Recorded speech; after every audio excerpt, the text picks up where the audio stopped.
Today, we are lucky to have Anton Howes with us. Anton is a historian of invention. He is currently writing a book on the causes of the British Industrial Revolution and is official historian for the Royal Society for the Encouragement of Arts, Manufacturers, and Commerce, as well as head of innovation research for the Entrepreneurs Network. And he's a visiting fellow at the King's College London, where he was previously a lecturer of economic history. And he shares a nice blog called our online newsletter called The Age of Invention. Just for the format of the talk, for the first 40 minutes, I'll be asking Anton questions, and then we'll open up for Q&A. Thank you for joining us, Anton. Thanks for having me. So to start off, how did you come to work on the topics that you are currently working on? That's a great question. Kind of out of unexpectedly, I would say. I was always interested in history. I started doing a PhD in public policy with a focus on economic growth. And I thought that, originally my PhD was going to be on economic growth and growth models, so very economicsy, very abstract. And I was going to use the Industrial Revolution as one of a few case studies, given its, the initial uptake of modern economic growth. And then I was going to use a bunch of other case studies. And so, you start on the first one, and then that ended up becoming the whole project. And then within the Industrial Revolution, one chapter was then going to be on inventors, and there was going to be a bunch of other chapters on different aspects of society and culture at the time. And then inventors ended up being the entire project.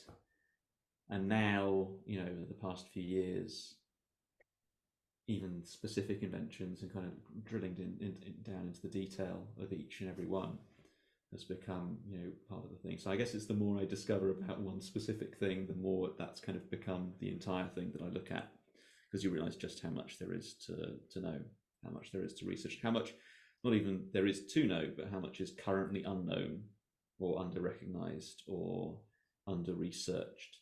So I call myself a historian of invention. There are historians of science and technology and medicine. You often see the acronym HSTM for that. I don't know of anyone else who calls them a historian of invention, because specifically the thing I'm interested in is why it is that people invent, why it is that people innovate. I'm not so interested in the effects of technologies, although that obviously comes into it, but specifically why it is that people go into becoming inventors, because ultimately we owe a lot of the world that we enjoy around us to those people, and there's surprisingly few of them. So there are many theories that try to explain why the Industrial Revolution happened. For example, some say it's because of changes to governance, windfall of natural resources, or low wages. Why do you think the Industrial Revolution happened? There are certain specific circumstances that happen to be prevalent in England, specifically, in London, actually, specifically in the 16th century, that then spiral out of control, if you like, over the course of the following few centuries. But ultimately, if you want to explain why the Industrial Revolution happens, you have to explain. And those other theories you mentioned may do so, but a lot of the time when people talk about them, they're not talking about it in a specific sense. But what you have to explain is why it is that the rate of invention increases. Why is it that more people than ever are inventing in that period, in those specific places, and across all industries? Right. So if you're going to focus on coal, you need to explain why it is that there's so much textile innovation and agricultural innovation and all these other kinds of innovation at the same time. If you're going to focus on institutions, you're going to have to tell a very convincing story as to why it is that invention might suddenly spring forth as a result of those institutions. And a lot of the time, those are not the stories that are told about institutions, right? If you're going to tell a story about, let's say, this is a popular one, high wages, cheap capital, or cheap energy, you're going to have to relate that to that phenomenon. So the thing I always come back to is, what is it that can explain, or what are the factors that can explain that specific acceleration of innovation across all industries all at the same time? And the thing that I always, from very early on, came back to was ideas. A lot of the time, it's the spread of specific ideas, or what I call a specific mentality, an improving mentality from person to person, which is not necessarily the same thing as, say, an ideology. It's not even necessarily an idea that people are thinking of as being an idea. It's not like most people are kind of saying, ah, yes, I'm going to adopt that idea and then I'm going to think that particular way. It's something where people are almost instinctively, having observed other people doing it a certain way, then adopting that kind of way of interacting with the world themselves as well. So in England in 1550, it was characterized by like lower rates of urbanization compared to many other parts of Europe or even the world. Maybe even relatively poor. Frequent famines, and other like types of crises. So despite these adverse conditions, though, England has emerged as like the first nation to undergo industrialization. And so could you shed some lights on the factors or circumstances that like enabled England, out of all places in Europe and in the world, to like become the first industrial powerhouse, despite the Yes, I think unfortunate that's preconditions? yeah. I think even those preconditions, which I like to emphasize, right? It's like England is very much seen as a kind of place that's past it, right? It's had its heyday. There was a period 100 years earlier where England rules half of France, and the English king can comfortably say that they have a claim to be the king of France. Um, they've lost basically all of that. There's a kind of little bit of a resurgence in the early 16th century where they capture Boulogne, but otherwise they've just had Calais, this kind of tiny little foothold left of what used to be effectively this great big empire. The population is still pretty small. As you say, there's very little urbanization. It's pretty much a backwater, right? If you want to find one of the major cities in Europe, you're going to look at Naples, you're going to look at Paris, you're obviously going to look at Constantinople, present day Istanbul. Elsewhere, zooming out into the world, you're going to look at a lot of Chinese cities, Indian cities.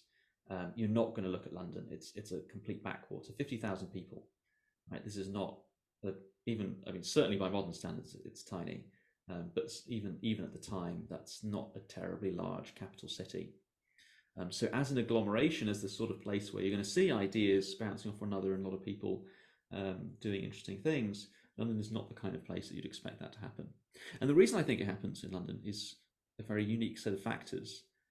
One of them is that you have a very weak monarchy, a very impoverished monarch, particularly over the late 16th and early 17th centuries. The one thing that every monarch, specifically, we're talking mostly, well, most of the time we're talking about Elizabeth I, and then James I, and then a little bit Charles I.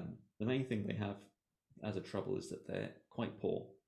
They're not terribly rich, certainly compared to a lot of other monarchs in Europe. But at the same time, you have this flourishing of mercantile activity.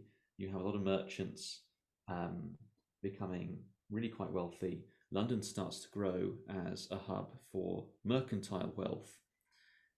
You start to see English traders going to the White Sea, so that's kind of the northern coastline of Russia.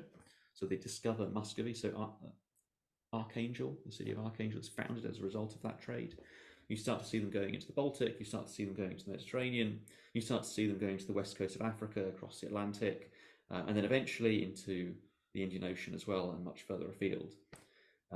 So that trading range is quite significant, and English merchants by about 1600 are strikingly, compared to a lot of other European merchants, the ones who are everywhere.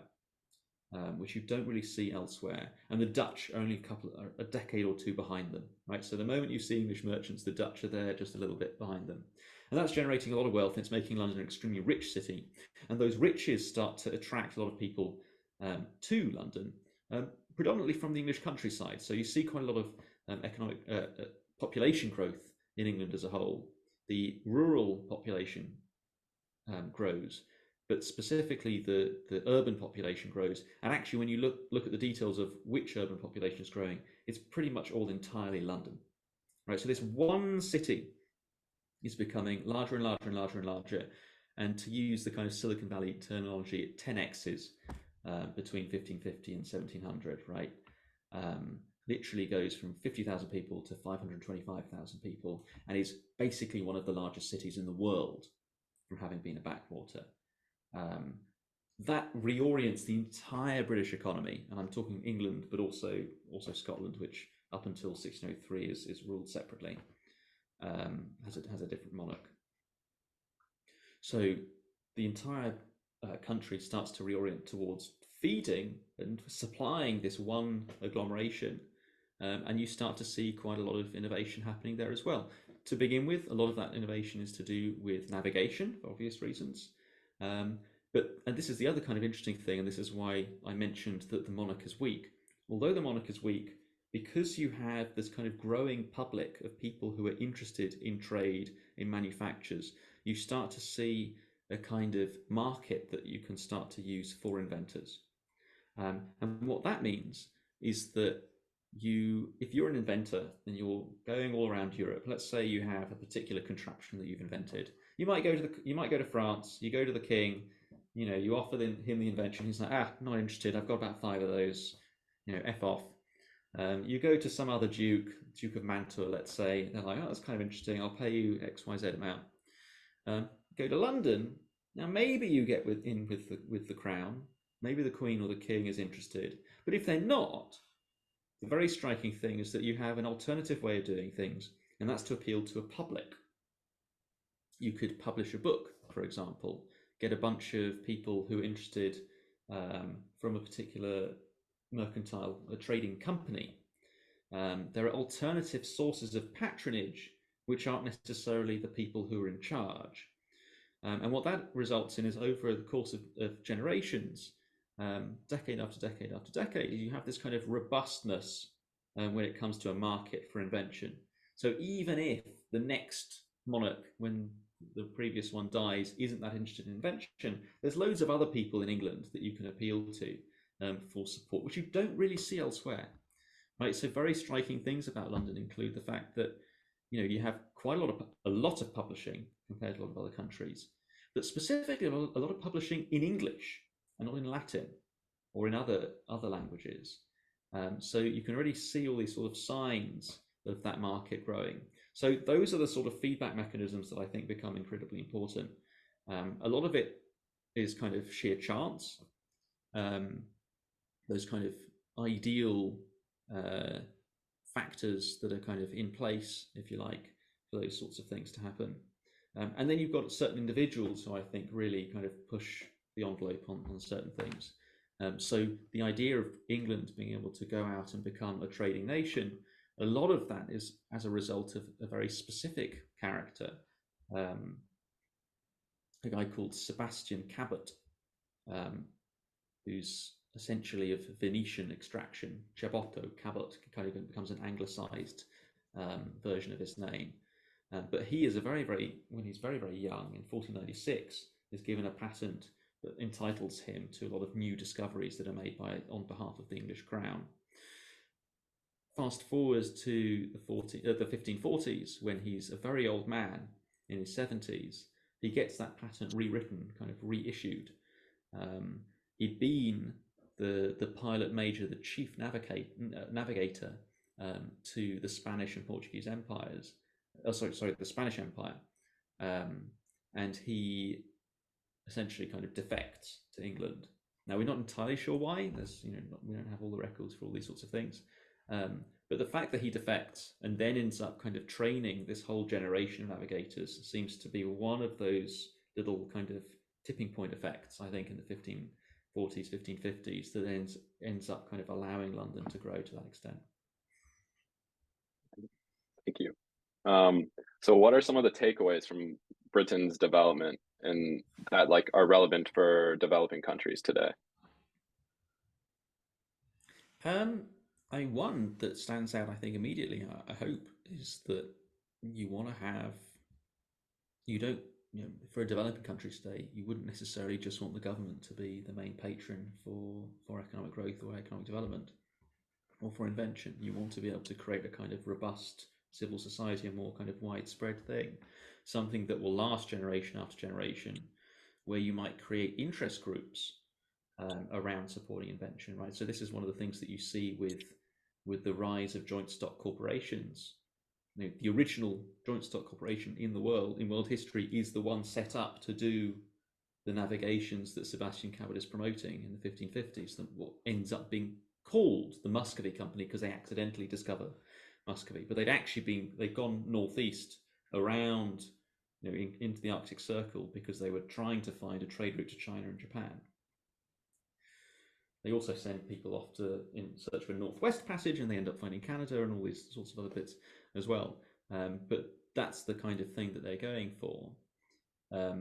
But joint stock corporations, because corporations are immortal, right? They don't die with any particular person. You end up with generation after generation after generation either kind of reaping the dividends from prior explorations and kind of knowing that if they can fund additional ones, that they can also reap the benefits potentially in the future as well. And so a lot of those corporations end up doing a lot of interesting things when it comes to knock-on inventions. So creating those interest bases, I think, is important. Creating that kind of robustness where it's not all concentrated amongst particular individuals is very important. And then the other really interesting thing that I think is very noteworthy is that, accidentally, again, the thing that makes London so interesting is that so much of what inventors have to do in order to gain public, not trust as such, but kind of public support, is to publish, right? If you're going to appeal to the public, you have to make your own work or work somewhat in public as well, because you need to kind of prove that you have expertise. Now, that doesn't necessarily mean that you tell everybody all of your secrets, but you tell maybe 90% of what you know, because that extra 10% is the thing that maybe people will pay you for. But what that means is that 90% of what you know is now public knowledge that can be used by lots of other people as well, right? So that kind of knowledge generation that you start to see is, I think, one of those really key factors, and a major advantage for a lot of essentially any English speaker over the course of the 16th, 17th, 18th, 19th centuries, is that nearly all of the technical knowledge that you could have is immediately available in that language, and then has to be translated across the rest of Europe into other languages. And potentially another kind of benefit that the 13 colonies that become America perhaps have as well is that, that kind of tiny bit of friction is gone because they have the same language as well. So what is the Royal Society of Arts, and how did it go about encouraging innovation? Yeah, so the Royal Society for the Encouragement of Arts, Manufactures and Commerce, which is a nice snappy title, very typical of the 18th century, which is to name things after what it is that they do on the tin. So name things as you do what you call yourself what you are and what you do. Is essentially set up in 1754 because there's a need seen even in the mid-18th century when England is already kind of pulling ahead, and a lot of European observers are saying, wow, something very interesting is happening in England. They're still coming up with more and more different types of institutions with which to support invention. So in the 1660s, you have the founding of the Royal Society, which a lot of people have heard of. This is kind of the great big scientific, one of the very first, not the first, but one of the very first learned societies, but specifically for what we'd now call science, what they then most of the time call natural philosophy. So this is Robert Boyle, Robert Hooke, Isaac Newton, Christopher Wren, all of these great names. And quite a few others who are less well known, but also incredibly important. So that's in the 1660s. But what happens is by the 1750s, and actually even a bit earlier than that, although the Royal Society is set up with the aim of not just promoting science, but also invention, so the application of this new knowledge to practical purposes, that kind of bit has sort of fallen by the wayside. I think there's one pretty good reason for that, which is that in terms of everlasting prestige, to be a scientist is going to get you much higher rewards than being an inventor. Maybe not in terms of money and in terms of kind of, being able to support yourself. But if you're a gentleman scientist, you're already pretty wealthy. You've been born into great riches and great wealth, and you want to have a hobby. Being a scientist is probably better than being an inventor. Hooke, Newton, Boyle, they all have scientific laws named after them, which are still taught in schools today. That is everlasting, eternal prestige. That is immortality. A lot of them also invented a lot of things. No one knows them for their inventions, right? Because inventions are very quickly superseded, right? You invent a better mousetrap, and then someone comes up with the mousetrap 5000, which is just so much better, and then your great contribution is immediately forgotten.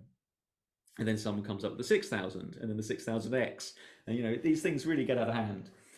So inventions, because they're so cumulative, because they're so incremental, even if those increments end up being quite dramatic and impressing a lot of people, you're most of the time going to be very quickly forgotten.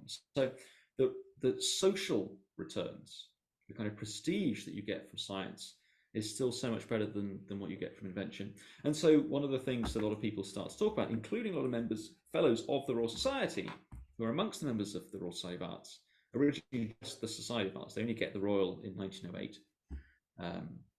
So the Society for the Encouragement of Arts, Manufactures and Commerce is basically 11 blokes, some of them fellows of the Royal Society, some of them not, meet in a coffee house in 1754 and say we should form something that specifically promotes invention.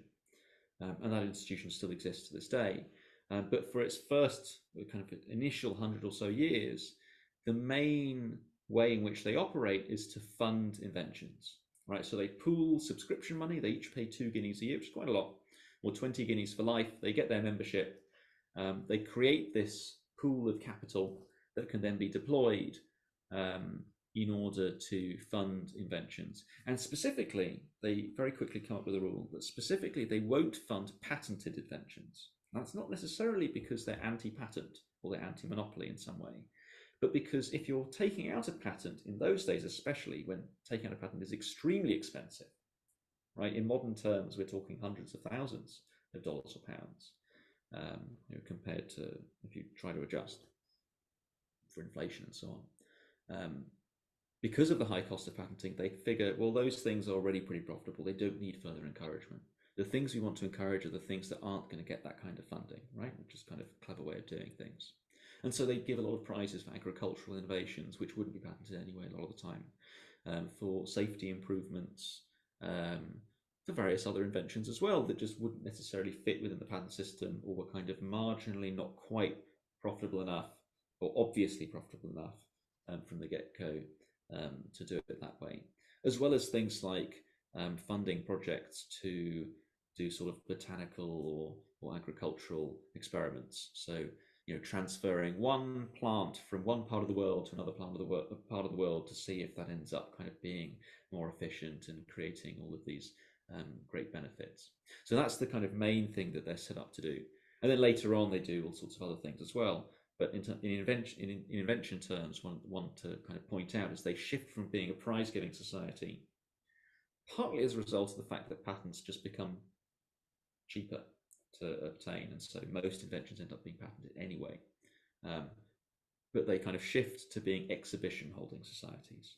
So what we now call the World's Fairs, the original one of those is in 1851, called the Great Exhibition of 1851, the Great Exhibition of the Industry of All Nations, held in London, but essentially because a bunch of members of the Society of Arts recreate the society, specifically a guy called Henry Cole, who pushes them towards holding these initially kind of national or kind of very local exhibitions of inventions and of industry in general, and then an international one as well. And so the World's Fairs are kind of inspired by those ones. So do you think we should have more exhibitions today, or do you think like something like the internet makes this less important? That's a very good question. I think there's something great about seeing things in person. We can all go and stream Taylor Swift, and yet a lot of people still want to buy the tickets to the live concert, right? There's a different experience. There's a lot more to it. Sometimes the thing about seeing things in person is we know we're going to focus on it versus scroll to the next thing. So I think despite the fact that the internet makes a lot of things a lot more available, there is still quite a lot of value to be had from creating physical events. Maybe you can kind of have hybrid events as well, but I think the physical element is quite important because the big part of the World's Fairs or specifically the Great Exhibition, the Victorian model of doing things, which sort of goes out of fashion over the course of the mid-20th century, is they are specifically about promoting invention, right? The key insight on which they are based is that seeing is believing. That if you see something in front of you that actually does something you had no idea was possible, that is quite inspiring. That's inspiring to people who are competitors, who maybe are producing similar products, and they think, that's what I should be doing. That's inspiring to consumers because they think, that's something I hadn't realized that I wanted and needed, and was willing to buy. And it's how annoying it is that I can't access this. How the hell do I buy this thing? That creates pressure for free trade, for ease of the movement of goods and services and people and capital. One of the big effects is essentially kind of early globalization, and quite a bit more standardization as well out of the conversations that take place at these events, because they concentrate so many people from all over the world. There's a lot of kind of spillover effects that you get from these exhibitions simply by putting everything in the same room or in the same building for just a matter of a few months in a great big but quite grand temporary building. So you write that inspiration is fundamental for innovation. So what do you think are the implications for how we teach students today? In what sense? So maybe there's like a lot of focus on conveying just the material rather than like a certain type of energy that's like hard to grasp. Do you think we should like be like prioritizing more, like, yeah, teachers being more trying to like inspire more rather than just like convey information Do you know, or I something don't like that? think that's kind of true of modern schooling. A lot of the time, the thing that's in fashion right now is more critical thinking skills and creativity, and like they're trying to get at these amorphous things rather than teachers teaching stuff. I feel like that was actually kind of, maybe that was in fashion 20, 30 years ago, but not hasn't been since. And maybe it never was. But yeah, I think teachers do teach a lot of stuff. They have to. Um, a lot of content, a lot of facts. But a lot of the time, one of the things that they're aiming for, I think, is analysis and critical evaluation and creativity. I'm not actually sure they're that good at that a lot of the time. Certainly, having taught at university, it's not necessarily something that is often one of those things that you actually have to almost teach from scratch, because it isn't something that's been conveyed through schooling. I don't know. It's a good question in the sense that I do think that there should be more inspiration of innovation, that we should spread the improving mentality further. But I'm not necessarily sure that it's something that should be done in schools. I'm undecided about that. That's not necessarily the correct format for it. Maybe it should be done, well, maybe it could be done that way, but then it's usually done without purpose. Now, maybe you've got great communicators who can do it to an extent, but we shouldn't necessarily be kind of putting the burden on teachers to do this, given it's not their raison d'etre. It's not in the kind of core job description a lot of the time. Inventors are extremely rare. Now, there are more inventors alive today, I would say, almost certainly, in fact, I would happily bet a lot of money on it, than at any other point in human history. We have a lot more inventors. Do we have enough inventors? That's a different question. But we do have quite a lot. It's not necessarily, I think, the case that teachers need to be part of that system. How do you perceive the effectiveness of GDP as a metric for gauging or like measuring innovation? Pretty good on the whole. Pretty good. It does mask a few elements.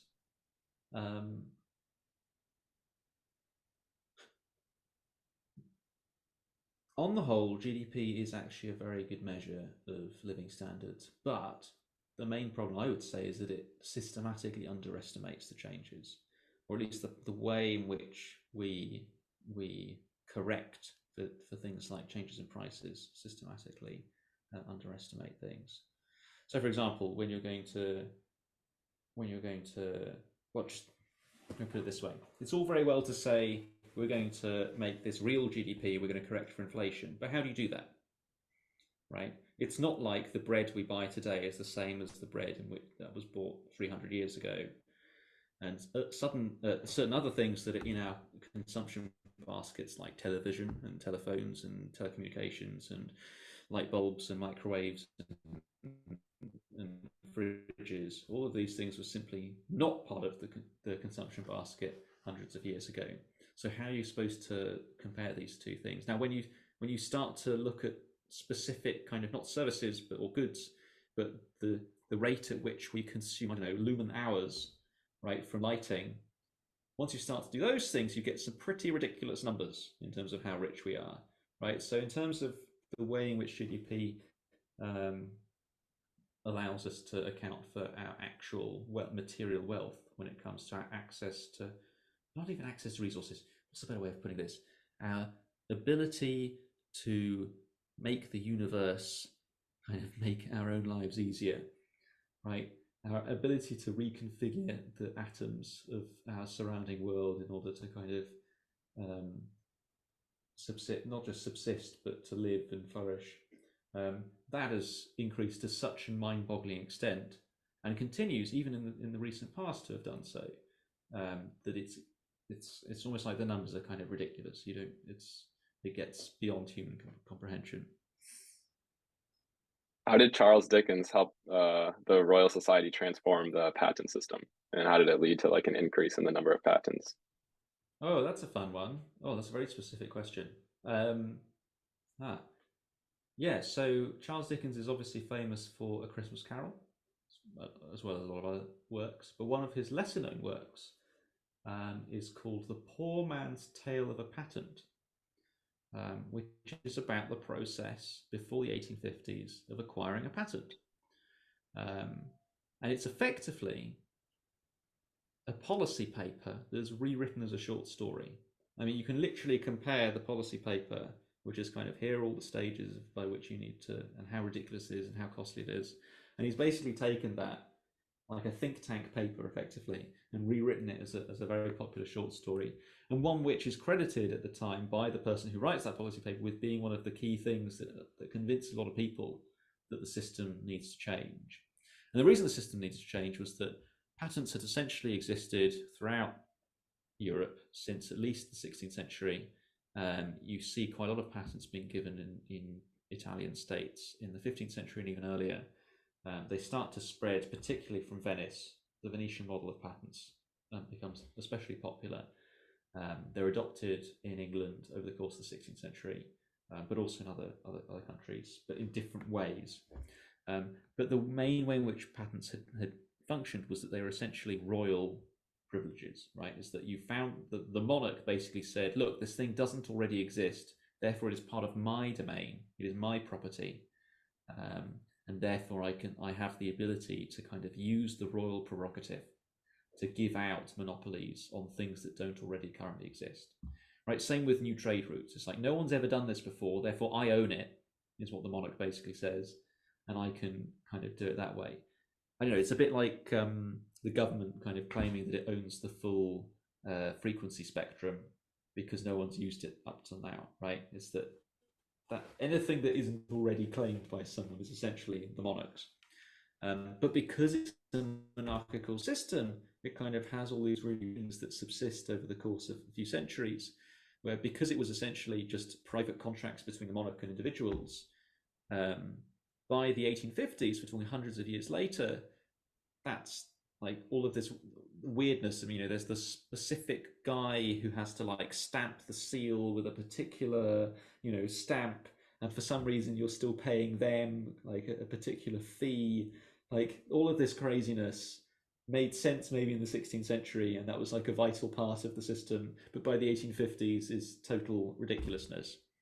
The deputy chaffwaxer, I think, is the one that Dickens kind of particularly focuses in on. But part of the thing that he is responsible for is they look at the United States, which has, after independence, it kind of creates from first principles a patent system, which is seen as being quite easy to use, quite cheap, is specifically about encouraging invention as a system rather than this kind of ad hoc evolved thing. And so in the 1850s, they kind of come up with a new way of doing things, basically making it much cheaper, much easier to use. They create the patent system through legislation. And funnily enough, the Great Exhibition is a big part of that as well, because Dickens is also involved through the Society of Arts, not only with the patent reform stuff, but they use the Great Exhibition as their trial, right? So anyone who was exhibiting stuff at the Great Exhibition, they kind of are given through a special kind of small piece of legislation, temporary protection along this kind of simplified and cheap system for anything that they exhibit. And then a year later, they're like, this actually works pretty well. Let's just do it for the entire country. So these things are all kind of interestingly connected, because it's essentially a very small group of people all doing the same things and kind of running the country, not necessarily as being because they're in power, but intellectually. So last question before Q&A, what will you do next? Well, I've got to finish my damn book. That's been quite a few years in the making. So the Substack started partly to kind of put out bits and pieces of it working in public, to try and get bits of drafts and test out particular ideas and get feedback, and also just to write more. It's nice to write small things regularly, but I need to draw it all together into the big book, which will kind of put all of this stuff together in hopefully a way that is accessible and convincing. Awesome. Well, thank you so much. Now we can open up for Q&A.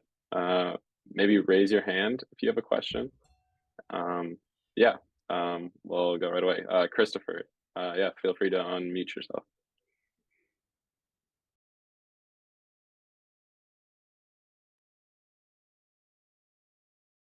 Sorry, can you hear me now?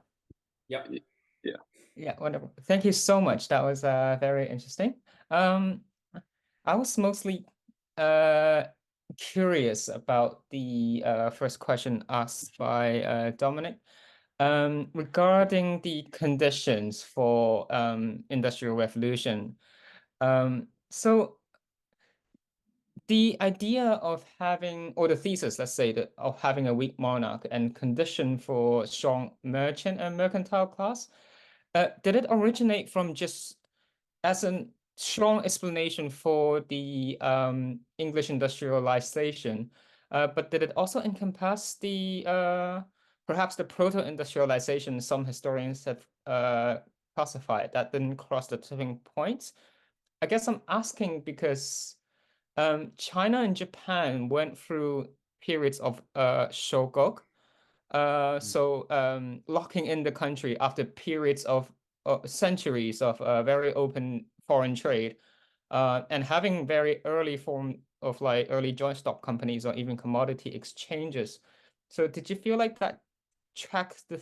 I felt like that tracked that theory, but did it also kind of extend to other candidates like the Ottoman Empire, the Mughal India as well? Sorry, this is a very just broad question. Yeah, so yeah, I was wondering if any thoughts on that. It's a very good question.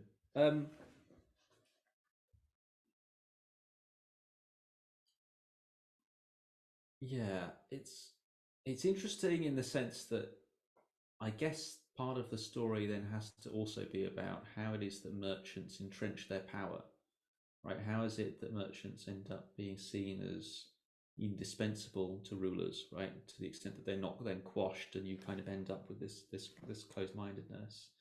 Now, one of the interesting things about, I guess, the English system there, and it's very striking, right? So there are only two countries basically that do all the trade for all of Europe, and those are the Dutch and the English, right? I mean, basically everything, right? The only exception to that is that within the Spanish Empire, and there's a period between, I think it's 1580 and I think 1620 or 40, I think it's 1640, where the Portuguese Empire is also part of the Spanish Empire. So we'll call it the Iberian Empire, right? This kind of merged empires, because the Spanish king conquers Portugal, or kind of has a claim and conquers Portugal, right? There's a period, and the only exception there is that within that empire, most of the trade is done by the Genoese, and that's because they are basically the bankers to the emperor.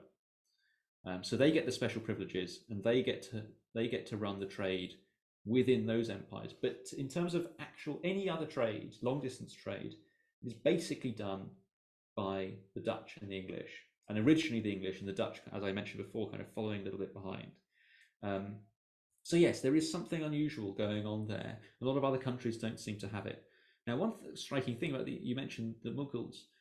In the Indian Ocean, there's a great diversity of different traders, much more so I would even say than compared to Europe, right? You not only have a lot of Europeans coming along and doing various bits of trade, but there's also quite strong Chinese mercantile communities who are doing a lot of Indian Ocean trade. I think there's Malays a lot of the time as well.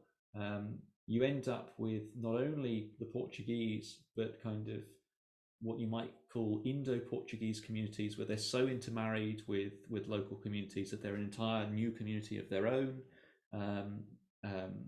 Right, so there's a lot of different kind of trading going on within that, and yet at the same time, one striking thing is that even within India, from very, very, very early on, right, before, like, a lot of people have heard of the East India Company and the way in which it kind of gradually conquers India. But long before that, when it is basically literally just merchants who are trading with a continent, you still end up with local rulers kind of saying, yeah, come to my patch, we'll build you a fort, you'll get various privileges, you can do the trade to make me somewhat rich, so I can compete with kind of, the lord up the river, or the lord along the coast. And there's that kind of competition for those merchants, which you also see in Europe, right? It's not just India. Like, you also see that in Italy, in which you see the Grand Dukes of Tuscany, so the Medici, having ruled Florence, they've kind of expanded their control. They're sending people off to the Netherlands and to England to try and get traders to come to the port of Livorno, which ends up being the kind of grain capital for the Mediterranean, because they take all the grain from the Baltic, specifically English and Dutch traders again, and they feed Italy, right? They literally keep Italy alive, even though they're the horrible, hated Protestants, feeding Catholic Italy, right? Because they know that there's only certain kinds of communities who are going to help them out with long distance trade. So yes, I think there's something to it, but maybe I think the question is more about exceptionalism than the other way around, right? It's very common to have a lot of countries, a lot of nations throughout history where merchants are hated and despised, and who gives a crap basically about them, and you happily close off an entire continent to long distance trade because they just don't care. So what's striking is that the English and the Dutch managed to do that. And then I think there's a separate question about why England and not the Netherlands, right? That's the kind of, we can come on to that later perhaps. But I think that must be part of the question. Now, and I say this from a somewhat ignorance, in that I spend 99% of my time looking at Britain and only 1% of my time casting an eye at other parts of the world. But it's one of those things that also has stood out to me. Michael, feel free to unmute yourself and ask a question. Okay. Yeah, thanks. Thanks a lot for presenting, Anton. And I guess we've, on the previous question, we've dealt with this somewhat already, but I'll ask anyway. I was just thinking specifically about, it kind of looked like the Netherlands maybe had the preconditions and was starting down the road of industrialization, and it didn't happen. And what's the what do you think the most important factors are that they lacked that that Britain did have? I think, frankly, it comes down to size and military might. Netherlands is a lot smaller. Well, the Dutch Republic is a lot smaller than England. But also it's constantly being invaded, is a constant threat. And not only that, but economically, or if we think of kind of economic security. It is highly dependent. It's a trading nation, right? It's highly dependent on what it is, on what its trading partners do. So if you have major markets like France and England in particular, literally closing themselves off from the Dutch, or using protectionism to essentially compete with them, to starve them of funds, to starve them of trade, that becomes a really, really big issue almost immediately. And that is, I think, what happens with the Dutch Republic. Now, this is something that I've only started kind of recently to look into in any detail, but certain factors that are often cited, like energy, for example, or energy constraints, simply don't work for the Dutch. Right? They actually have extremely cheap energy from the get-go. They not only have peat, but they're importing coal from England. And yet, in the 1660s and 70s, when you start to see both stagnation and then decline of the Dutch economy, which only recovers about 100 years later in the 1760s, that you start to see an uptick again. One of the very striking things is that throughout that entire period, the two main sources of energy are incredibly cheap, in fact, cheaper than ever.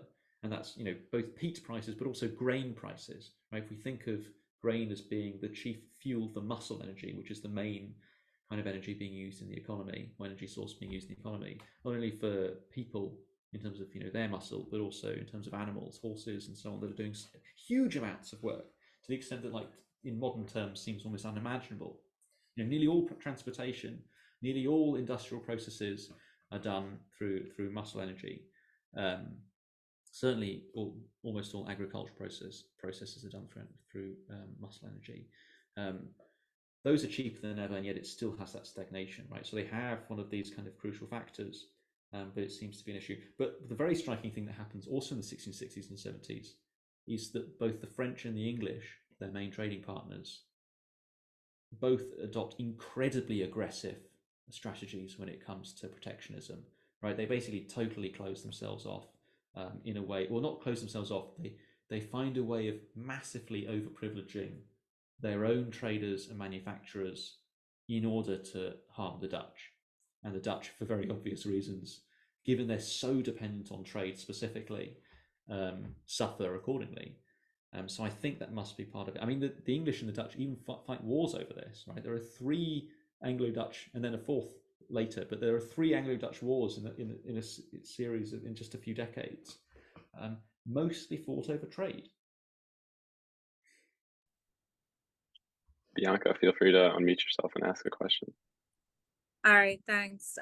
Really interesting stuff, Anton.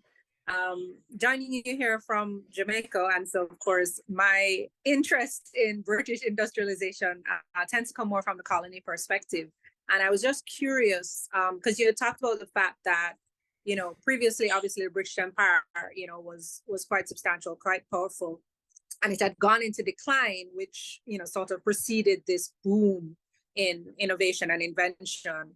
And I was curious whether you had done any looking into the impact of the subsequent colonization, that later spread of the British Empire, sort of through the 16th, 17th, 18th centuries, particularly over in this hemisphere, and what impact that might have had on invention and innovation. It's a great question. I think so. I mean, the original, just to talk people through the phases. So the original phase of an English empire is essentially trying to conquer France. That's in the 14th, 15th centuries.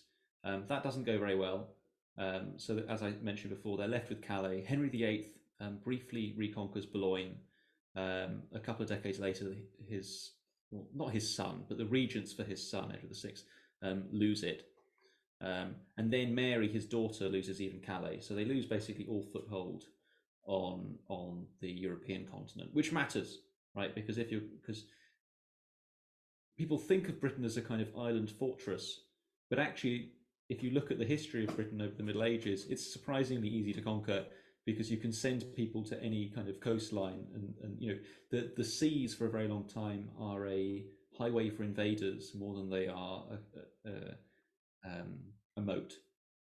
They become a moat during the 16th century when you start to see the rise of a navy, when you start to see a lot of this mercantile wealth, especially amongst the sailing traders, right, long distance traders, being used also for defensive purposes. So there's a kind of shift in strategy, if you like, which is not totally conscious, but in some ways is also conscious, right? They do realize that this is potentially an asset that they should be making use of, especially once you lose essentially what is seen as English land on the other side of the channel. Then the next phase is essentially Ireland over the course of the 16th century and early 17th century. And then the 17th century, they start to look further afield in terms of where they can move.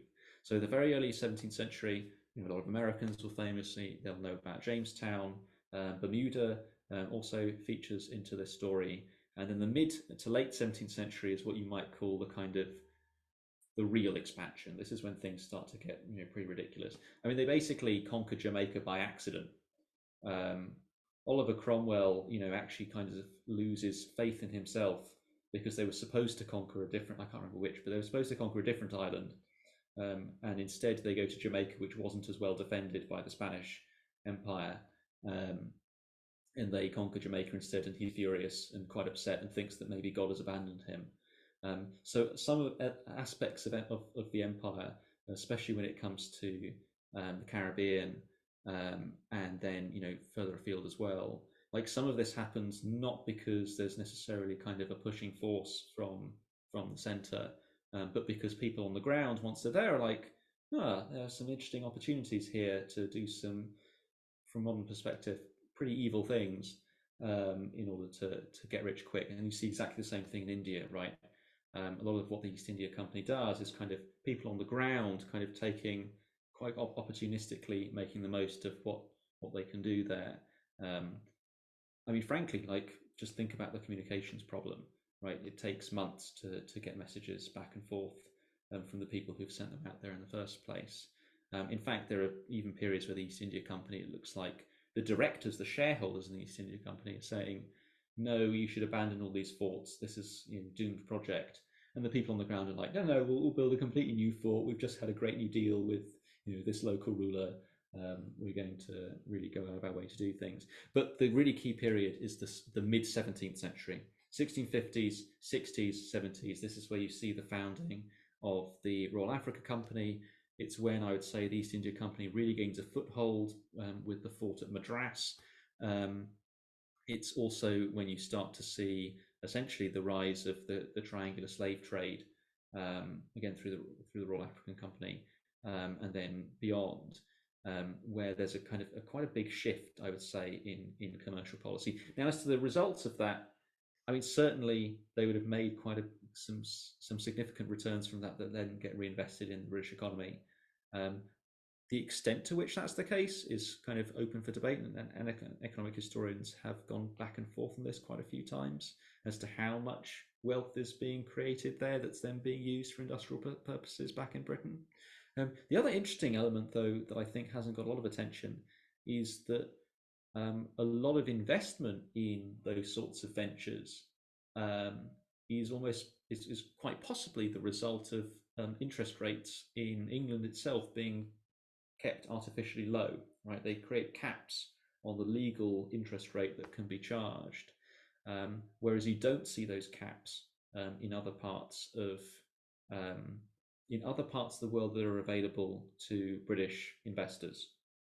And so to give you just a basic example, I think in much of the Caribbean, you could essentially charge a 10 or 12% interest rate. So in terms of the money that we're going to be handing out, that's quite a big return for very risky investments because capital is short. That's why the interest rate is so high.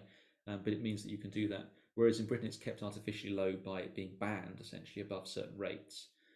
So it's 10% for much of the 16th century. It's 8% from I think the 1620s. It's 6% suddenly in the 1650s. And it's striking that it's 6% and then suddenly you get this kind of outpouring over the course of the late 17th century and quite a lot of extra speculation going on. So I think part of the story that I suspect might happen is that a lot of British capital is suddenly going to colonial ventures, colonial exploitation as a result of capital kind of not being able to find those returns in England. Now, what that suggests is possibly that actually, had they not done some of those things, you'd have had even faster development of a lot of industries within Britain itself, because they'd have anything that had those higher returns. A lot of the marginal investments would instead have been funded within Britain itself rather than going elsewhere. And you see something similar, by the way, in the Dutch Republic, where because so many of the investment opportunities, because there's such plentiful capital, because so many investment opportunities within the Netherlands itself end up being taken, the interest rates that you can command within the Netherlands are incredibly low. And so a lot of Dutch capital ends up going to England, to Scandinavia, to create, Sweden's iron industry becomes incredibly dominant in the late 17th century, early 18th century.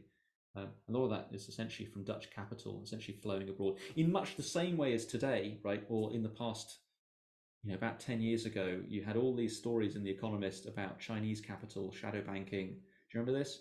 When it was, all of the Chinese savings that are trying to find an outlet to try and find higher returns, going all over the world in search of higher returns. You see exactly the same thing, first with the Dutch economy in the early 17th century, and then I think with the English economy as well in the late 17th century. Now, as I noted before, this is not saying necessarily, I haven't kind of crunched the numbers or even attempted to crunch the numbers or get a kind of back of the envelope estimate of what the impact of that is, whether it slows things or speeds things up. It's entirely possible that certain investments in some sense kind of create the opportunities for later industrialization, but it's a very kind of knotty, complicated problem to try and tease out those things, because a lot of it depends on the specific industries, the specific raw materials that are being used, and so on. Not a straightforward answer to that question, but I hope an informative one all the same. And Anton, if it's all right, we could have one more question from the audience. If so, Monica, feel free to unmute yourself and ask. Okay, thank you very much. So, from what I understood, what you were talking about the mercantile class in London and basically the free market that happened, it appeared to me that the role of the government there was basically not be in the way and not to create any monopolies. So I'm thinking, was there something that the British government did well that helped the revolution to get going, or is it more like that it didn't stand in the way and that was enough? I wouldn't say it's a free market as such. I mean, a lot of these companies are governed as monopolies, right? So you have two types of corporation. You have joint stock corporations, which are much like modern companies in that investors pool their funds, and then they kind of trade as a unit, a corporation. So the Muscovy Company, the East India Company, which is set up in the 1590s, is similar. Essentially, these are the companies that have the riskiest investments, and so it makes sense to pool capital in order to kind of fund. I mean, think of it this way. Imagine in the 16th century putting together some money and sending a ship thousands of miles away. Like, you won't hear back from them for at least 2 to 3, maybe even 4 or 5 years, if at all, right? It's like sending, I don't know, a spaceship to the moon with no communications and being like, yeah, bring back some like really valuable moon dust while you're out there. That's like the equivalent of trying to send stuff out to, whatever the Muscovy Company's doing or what the East India Company's doing. Like, they're literally sending people out saying, discover a new trade route, and if you come back, we're all rich. And sometimes they come back and they found F all, so there's like not even anything that's in it for them. But if they do find stuff, the returns on that are absolutely massive, right? So it's incredibly risky, but like it's high risk, high reward kinds of trades. So corporations are essentially invented, joint stock corporations are essentially invented for that kind of thing. And the Dutch actually, interestingly, do it better than the English, right? The Dutch East India Company basically completely wipes the floor with the English East India Company over the course of the early 17th century. To the extent that they even have essentially a deal whereby the English East India Company is almost like a kind of junior partner to the Dutch one, until the Dutch decide out in some very distant islands to go and massacre all the English colonists. If you look it up, it's called the Amboina Massacre. Not even that many people are massacred, but it's essentially a huge diplomatic incident, and results in this breakdown of this big deal. But the English are constantly under pressure out there